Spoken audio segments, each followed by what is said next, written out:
जो इस दिव्य श्रीमद् भागवत महापुराण की कथा को श्रवण करने के लिए उपस्थित है। श्रीमद् भागवत महापुराण की जो कथा है,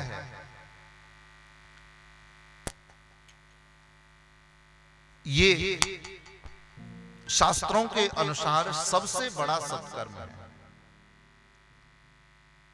इससे बड़ा कोई दूसरा सत्कर्म नहीं है महाराज। सबसे बड़ा सत्कर्म है श्रीमद् भागवत, और ये बात शास्त्र कह रहा है।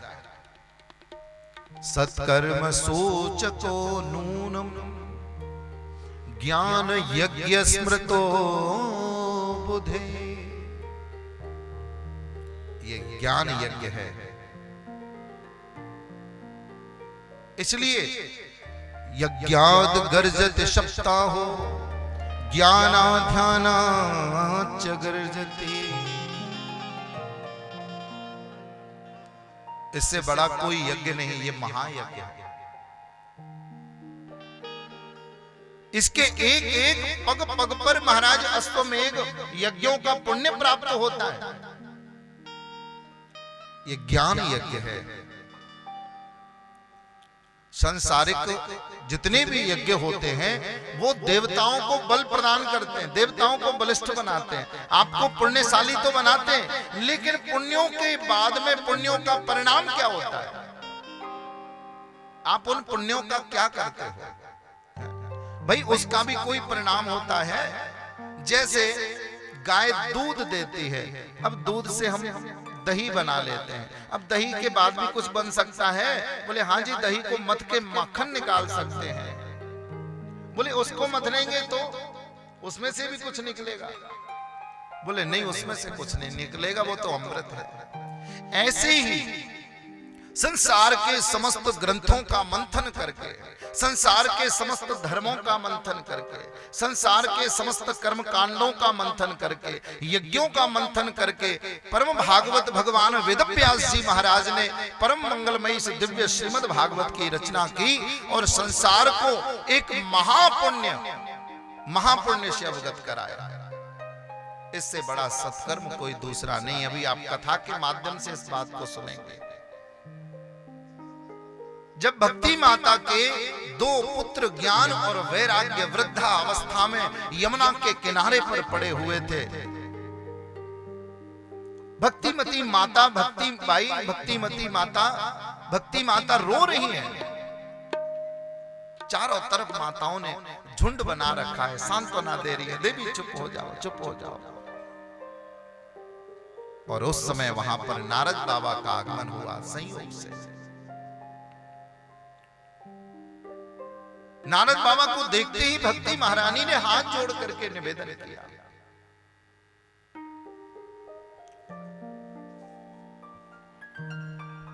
कि भो भो साधु क्षणं तिष्ठ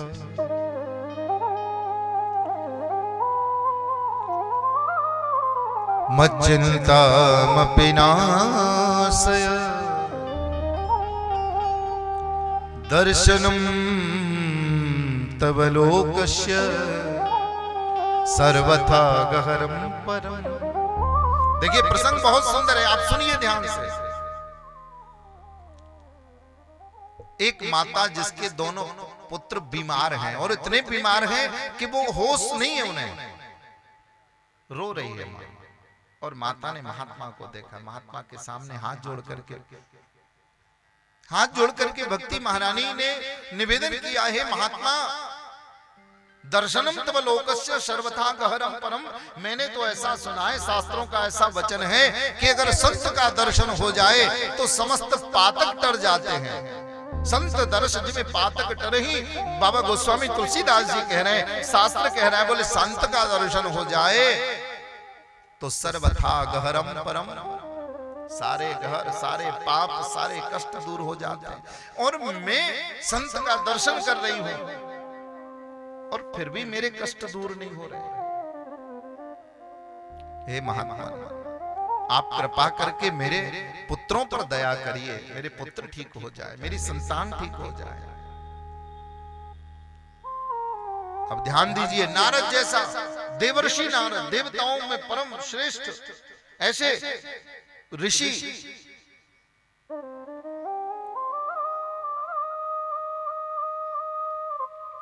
नारद कहते हैं, हे माता आप चिंता मत करो, मैं जरूर उपाय करूंगा। और नारद बाबा ने, आप जानते हैं, वेद वेदांत घोषिष्ठ गीता पाठिर्मुहुर्मुहुः। ये घटना कब की है? ये घटना है जब कलयुग प्रारंभ हो रहा था। भगवान चले गए थे, भगवान के जाने के पश्चात में उस समय ये लीला कथा कैसे प्रकट हुई इस कलयुग में, देखिए।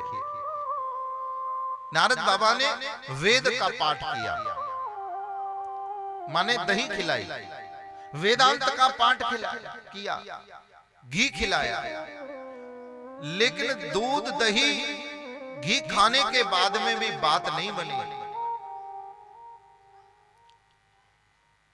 वेद वेदांत गीता का पाठ सुनाने के बाद थोड़ी सी मूर्छा तो जगी, लेकिन फिर से लुढ़क गए। तब नारद बाबा बड़े अचंभित हुए, बोले क्या होगा? उस समय आकाशवाणी हुई और आकाशवाणी ने कहा, नारद जी अगर आप इन दोनों के प्राण बचाना चाहते हो तो जाओ सबसे बड़ा सत्कर्म करो, जो सबसे बड़ा सत्कर्म है वो करो। अब चक्कर में पड़ गए नारद बाबा, नारद जैसा संत चक्कर में पड़ गया। कैसे? बोले भैया सत्कर्म तो बहुत है, अब कौन सा सत्कर्म सबसे श्रेष्ठ है? मैं कोई यज्ञ करूं, कोई पाठ करूं, कोई पूजा करूं, कोई दान करूं, क्या करूं मैं? नारद बाबा बड़े बड़े ऋषि मुनि उनके पास में गए, बड़े बड़े चिंतकों के पास गए। अरे महाराज आप बताओ सबसे बड़ा सत्कर्म क्या है? महात्मा बोले हम भी नहीं जानते।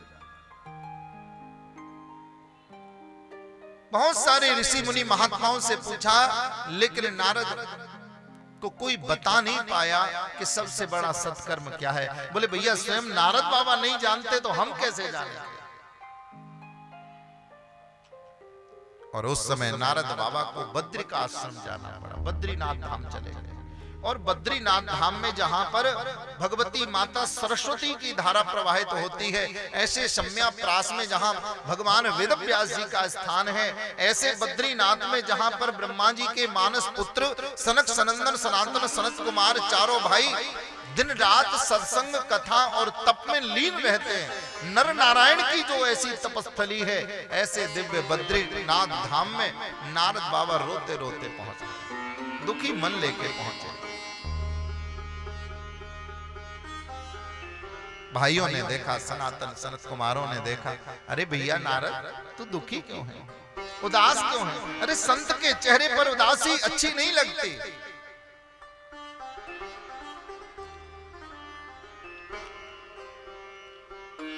क्या बात है, किस बात से दुखी हो? और नारद जी कहते हैं, बोले देखो सारी उन्होंने बात बताई। मैं यमुना के किनारे पर मैंने भक्ति माता के दर्शन किए, आकाशवाणी हुई है सबसे बड़ा सत्कर्म करें। क्या है वो सबसे बड़ा सत्कर्म? सनत कुमार मुस्कुराए, अरे नारद इतनी सी बात नहीं जानते थे, इतनी छोटी सी बात। नारद तुम जानते तो हो सबसे बड़ा सत्कर्म क्या है, लेकिन उस सत्कर्म के महत्व को नहीं जानते हो, इसलिए ऐसी बातें कर रहे हो। तुम्हें पता है जिस कथा को सुनकर के राजा परीक्षित भगवान के धाम को चले गए, सारे ऋषि मुनि महात्मा, यहां तक कि भगवान वेद व्यास जी भी, जिनके 7 दिन में मुक्त होने का कोई प्रमाणिक कारण नहीं दे पाए, ऐसे परीक्षित को 7 दिनों में मोक्ष प्रदान करने वाली जो कथा है, जो भागवत है, जो ग्रंथों का सार है, जो स्वयं श्री कृष्ण स्वरूप है, ऐसे ग्रंथ की कथा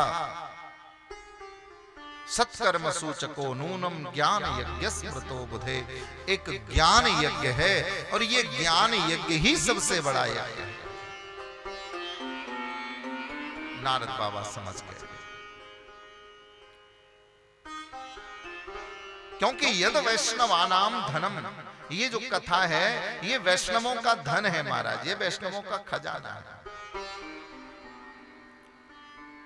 तो परीक्षित को भी 7 दिनों में जिस कथा ने मुक्ति प्रदान कर दी, जिस कथा के माध्यम से मनुष्य स्वयं भगवान के चरणों को प्राप्त कर लेता है, ऐसी कथा है भागवत कथा। कलयुग में भी जो भक्तों के लिए कल्प तरु है, जो मनुष्य को अर्थ धर्म काम मोक्ष प्रदान करने वाली है, ऐसी कथा है भागवत कथा। मैंने प्रारंभ में कहा तीनों तापों को मिटाने वाली है भागवत। इस बात का निराकरण, इस बात की सिद्धि पहले ही श्लोक में करती है। पद्म पुराण से लिए गए महात्मा में प्रथम श्लोक,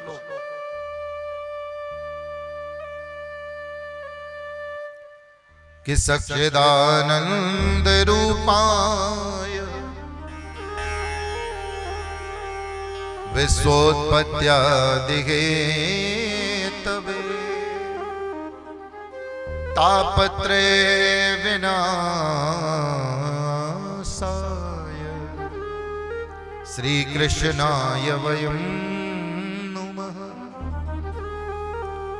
बोले वो श्री कृष्ण के चरण ऐसे हैं कि उनके चरणों में पहुंचने से तीनों प्रकार के ताप स्वतः ही नष्ट हो जाते हैं। तीनों प्रकार के ताप नष्ट होने वाले ही हैं। जैसे अग्नि में कुछ डाल देने से सब कुछ भस्म हो जाता है, ऐसे ही भगवान के चरणों में जाने से मनुष्य के जन्म जन्मांतर के पातक पाप नष्ट हो जाते हैं।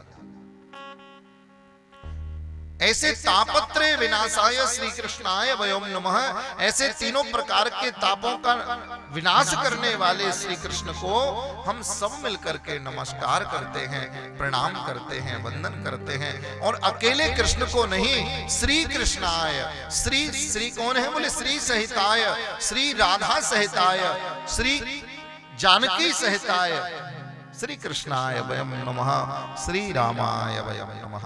ऐसे परब्रह्म परमात्मा के चरणों में हम वंदन करते हैं।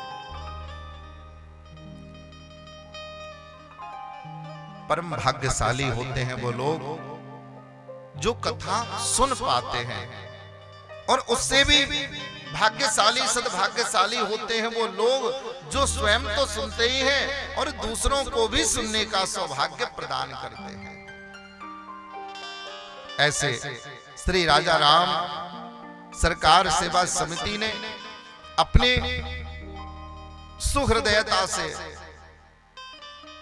पूरे के पूरे समाज के कल्याण के लिए, जगत के कल्याण की भावना से ओतप्रोत होकर के प्रभु के चरणों में इस मंगलमयी कथा का आयोजन किया है। मैं चाहता हूं कि आप जोरदार तालियां बजा करके उनका अभिनंदन करें, क्योंकि देखिए प्याऊ पर जाकर के पानी पीना, मैं अक्सर कहता हूं कि भैया प्याऊ पर जाके पानी पीना तो आसान है, पर प्याऊ लगाना बहुत मुश्किल है। कहीं भंडारा चल रहा हो, भूख लगी हो तो जाके खा लो 4 पूड़ी, क्या जा रहा है। लेकिन अगर वही भंडारा आपको करना पड़े तो बोले खाने वाले 1000 होते हैं लेकिन करने वाला उनमें एक ही होता है। तो इस हजारों लाखों की बस्ती में कुछ भक्तों को भगवान ने अपनी सेवा के लिए चुना है, जो ये मंगलमयी कथा के रूप में, प्रसाद के रूप में आप सबके लिए इतनी सुंदर व्यवस्था की है। तो इसके लिए ये आशीर्वाद के पात्र भी हैं और धन्यवाद के पात्र भी हैं। जो कार्य प्रारंभ हो गया है, अब उसे हम सबको मिलकर के, जिसके पास तन है वो तन से सहयोग करे, जिसके पास मन है वो मन से सहयोग करे, जिसके पास भगवान ने धन भी दिया है तो वो धन से सहयोग करे। आप तन मन धन से सहयोग करेंगे तो परमात्मा तीनों से ही आपके लिए भी उपस्थित रहेंगे। बोले महाराज कितना करें, कितना दान करें? तो हमारे संत सूत्र देते हैं, बोले भैया देखो, अधिकस्य अधिकम फलम।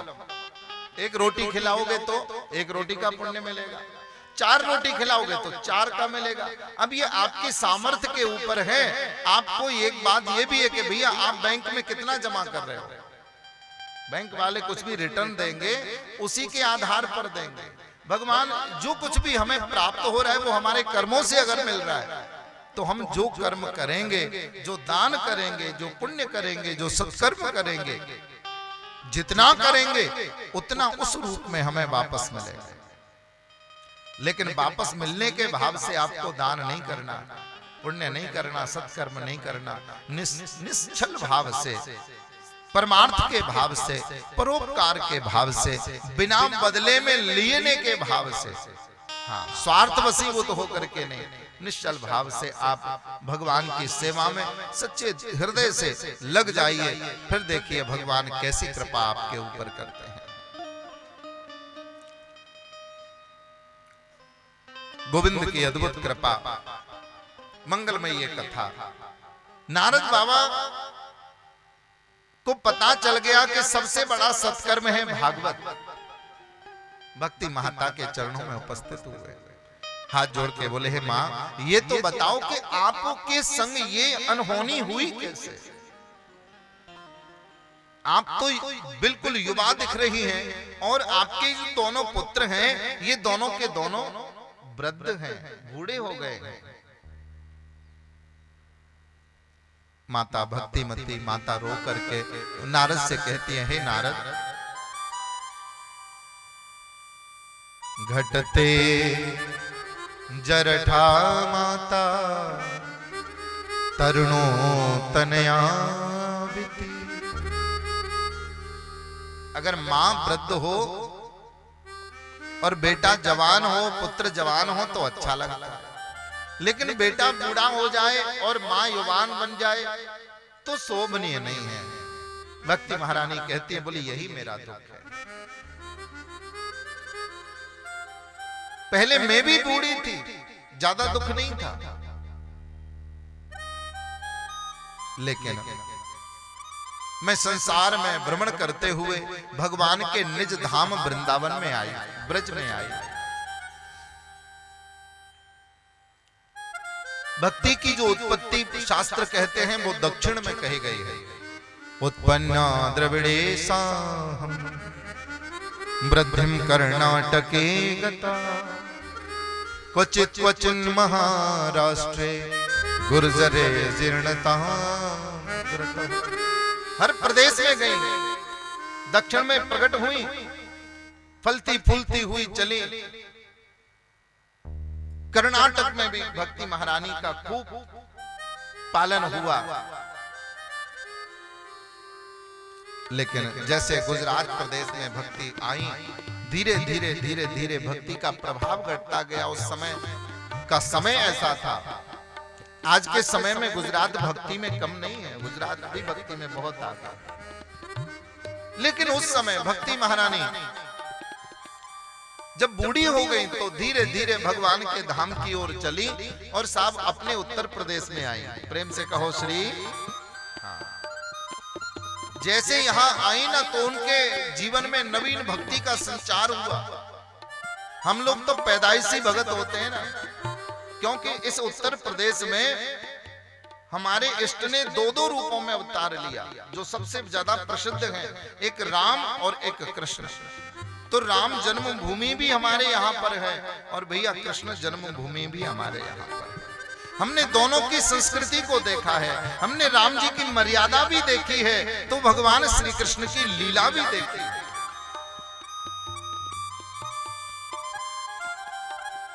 और भक्ति महारानी धीरे धीरे वृंदावन में जब प्रवेश करती हैं तो भक्ति महारानी कहती हैं कि भैया वृंदावन में कदम रखते ही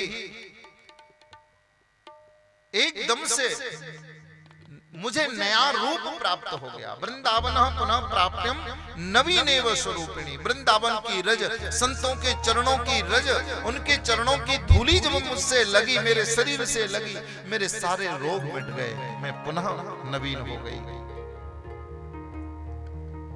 क्योंकि भक्ति का धाम है वृंदावन। चारों धामों से निराला धाम है वृंदावन। अपने बाबा नंद बाबा और यशोदा मैया को समस्त तीर्थों का दर्शन और यात्रा कराने के लिए भगवान ने 84 कोस के अंदर ही सारे तीर्थों को विराजमान कर दिया। और क्या चाहिए बताइए? हमारे यहां सारे तीर्थ विराजमान हैं।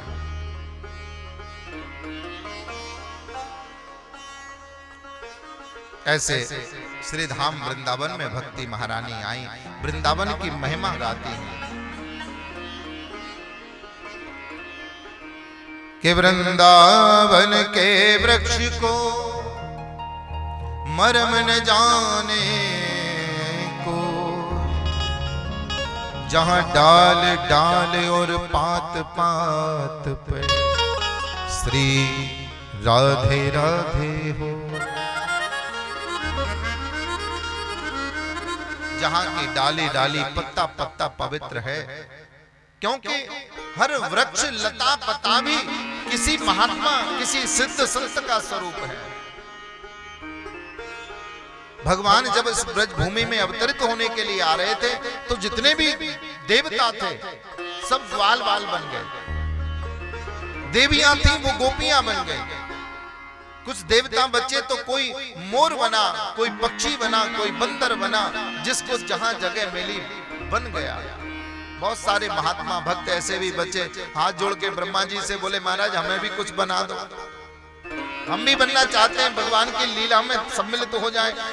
भगवान ब्रह्मा जी कहते हैं देखो सारी जगह फुल है, भर गई है। बोले ग्वाल बाल बना दो, ग्वाल बाल नहीं बना सकते। अरे गोपी बना दो, गोपियां बहुत बना दी है। अच्छा बंदर ही बना दो, बोले बंदर भी बहुत बना दिए। अच्छा पक्षी बना दो, बोले पक्षी इतने बना दिए हैं दिन भर चेंचे करेंगे। अरे कुछ तो बना दो, कोई कीट पतंगा ही बना दो। ब्रह्मा जी कहते हैं बोले देखो अब ज्यादा कीट पतंगे भी नहीं बना सकते, भगवान जा रहे हैं, कोई जगह खाली नहीं है। फिर भी बहुत सारे देवता बच गए, ऋषि मुनि बच गए, सब के सब। ब्रह्मा जी बोले देखो आप अगर अपने आप जगह ढूंढ लाओ तो हम तुम्हें वही बना देंगे। सारे ऋषि मुनि महात्मा ब्रज भूमि में विचरण करने लगे, क्या बने क्या बने। फिर सबके मन में विचार आया, बोले देखो ब्रज की जो भूमि है, ब्रज की जो रज है उसका बहुत बड़ा महत्व है। इस धरती पर इस भूमि पर भगवान विचरण करेंगे, उनके श्री चरण कमल इस भूमि पर पड़ेंगे और धूलि के कणों की कोई सीमा नहीं होती। तो क्यों ना हम ब्रज की धूलि बन जाए। ऋषि मुनि महात्माओं ने पहुंच करके ब्रह्मा जी से कहा हे ब्रह्मा जी हमें ब्रज की धूलि बनाना। कितने करोड़ों असंख्य भक्त वृंद देवता ऋषि मुनि महात्मा ब्रज की धूलि बन गए और वो धूलि भी धन्य हो गई, पवित्र हो गई जब ब्रह्म परमात्मा प्रभु श्री कृष्ण नंगे चरणों से, इसीलिए नंगे चरणों से जब भगवान 11.5 वर्ष तक उस ब्रज वृंदावन की पावन भूमि पर नंगे चरणों से विचरण करते रहे। आप ध्यान दीजिए कि भगवान ने जब तक वृंदावन में वास किया, गोकुल में वास किया, नंद गांव में रहे, भगवान ने चरणों में चरण पादुका नहीं पहनी। क्यों नहीं पहनी उसके पीछे ये भी एक कारण था। बोले ये जो धूली के रूप में, कण के रूप में यहाँ संत महात्मा देवता पड़े हैं, मेरे चरणों की धूली की प्रतीक्षा में, उनके साथ अन्याय हो जाएगा अगर मैंने चरण पादुका पहन ली। भक्तों को चरणों की चरण धूली दी और वो धूली महाराज ऐसी धूली बन गई कि उसकी समता कोई कर नहीं सकता। क्या कहें ब्रज की उस रज की महिमा। मुक्ति कहे गोपाल सो मेरी मुक्ति बता। जब स्वयं मुक्ति भी भगवान से प्रार्थना करती है कि बताओ मैं सबको मुक्त करती हूँ, मैं कैसे मुक्त होंगी। तो भगवान इशारा कर देते हैं वृंदावन की ओर, चली जाओ कि पड़ी रहो या गैल में साधु संत चलिया है, उड़े उड़े रज मस्तक लगे मुक्ति मुक्त हुए जा। वही रज अगर उड़ करके किसी के माथे से लग जाए, वो रज अगर मुक्ति के माथे से भी लग जाए तो भैया मुक्ति भी मुक्त हो जाती है। हम आप लोग तो बहुत छोटे से जीव हैं। संत गाते हैं ऐसे ब्रज को, ऐसी भूमि को हम नमन करते हैं, ऐसी भूमि को हम प्रणाम करते हैं।